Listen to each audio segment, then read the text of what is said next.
ಯಾವ ರಾಜ್ಯ ಸರ್ಕಾರ ಇತ್ತೀಚೆಗೆ ರಾಜೀವ್ ಗಾಂಧಿ ನಾಗರಿಕ ಅಭಯ್ ಹಸ್ತಂ ಈ ಯೋಜನೆಯನ್ನು ಪ್ರಾರಂಭಿಸಿತು? ಉತ್ತರ ಆಪ್ಷನ್ ಎ ತೆಲಂಗಾಣ. ತೆಲಂಗಾಣ ಮುಖ್ಯಮಂತ್ರಿ ರೇವಂತ್ ರೆಡ್ಡಿಯವರು ರಾಜೀವ್ ಗಾಂಧಿ ನಾಗರಿಕ ಅಭಯ್ ಹಸ್ತಂ ಈ ಯೋಜನೆಯನ್ನು ಪ್ರಾರಂಭಿಸಿದ್ದಾರೆ.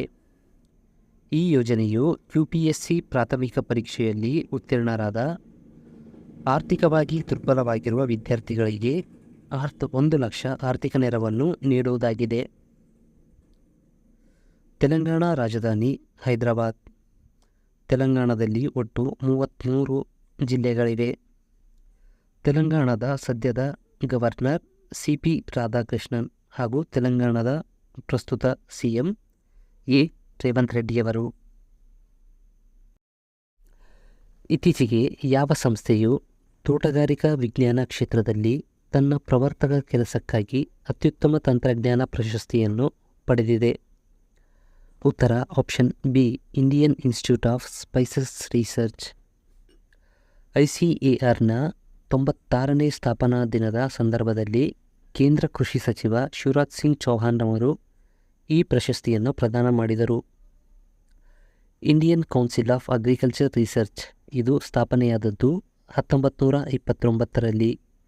ಇದರ ಕೇಂದ್ರ ಕಚೇರಿ ಇರುವುದು ನವದೆಹಲಿಯಲ್ಲಿ ಹಾಗೂ ಕೇಂದ್ರ ಕೃಷಿ ಸಚಿವರಾದ ಶಿವರಾಜ್ ಸಿಂಗ್ ಚೌಹಾಣ್ ರವರು ಇದರ ಪ್ರಸ್ತುತ ಅಧ್ಯಕ್ಷರಾಗಿದ್ದಾರೆ.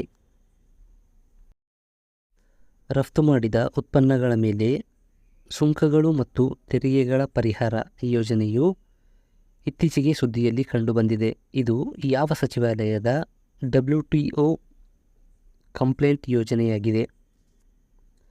ಉತ್ತರ ಆಪ್ಷನ್ ಸಿ ವಾಣಿಜ್ಯ ಸಚಿವಾಲಯ. ವಾಣಿಜ್ಯ ಸಚಿವಾಲಯ ಇದು ಸ್ಥಾಪನೆಯಾದದ್ದು ಜೂನ್ 1964ರಲ್ಲಿ. ಇದರ ಕೇಂದ್ರ ಕಚೇರಿ ಇರುವುದು ನವದೆಹಲಿ. ಪ್ರಸ್ತುತ ವಾಣಿಜ್ಯ ಸಚಿವರು ಪಿಯೂಷ್ ಗೋಯಲ್ ರವರು. ಇತ್ತೀಚೆಗೆ ಯಾವ ಮಾಜಿ ಭಾರತೀಯ ಆಟಗಾರರು USAನ ನ್ಯೂಫೋರ್ಟ್ನಲ್ಲಿರುವ ಅಂತಾರಾಷ್ಟ್ರೀಯ ಟೆನ್ನಿಸ್ ಹಾಲ್ ಆಫ್ ಫೇಮ್ಗೆ ಸೇರ್ಪಡೆಗೊಂಡರು? ಉತ್ತರ ಆಪ್ಷನ್ ಎ ವಿಜಯ್ ಅಮೃತರಾಜ್ ಮತ್ತು ಲಿಯಾಂಡರ್ ಪೇಸ್. ಭಾರತೀಯ ಟೆನ್ನಿಸ್ ದಂತಕಥೆಗಳಾದ ಲಿಯಾಂಡರ್ ಪೇಸ್ ಮತ್ತು ವಿಜಯ್ ಅಮೃತರಾಜ್ ರವರು ಅಂತಾರಾಷ್ಟ್ರೀಯ ಟೆನ್ನಿಸ್ ಹಾಲ್ ಆಫ್ ಫೇಮ್ಗೆ ಸೇರ್ಪಡೆಗೊಂಡ ಮೊದಲ ಭಾರತೀಯ ಹಾಗೂ ಏಷ್ಯನ್ ಪುರುಷ ಟೆನ್ನಿಸ್ ಆಟಗಾರರಾಗಿದ್ದಾರೆ.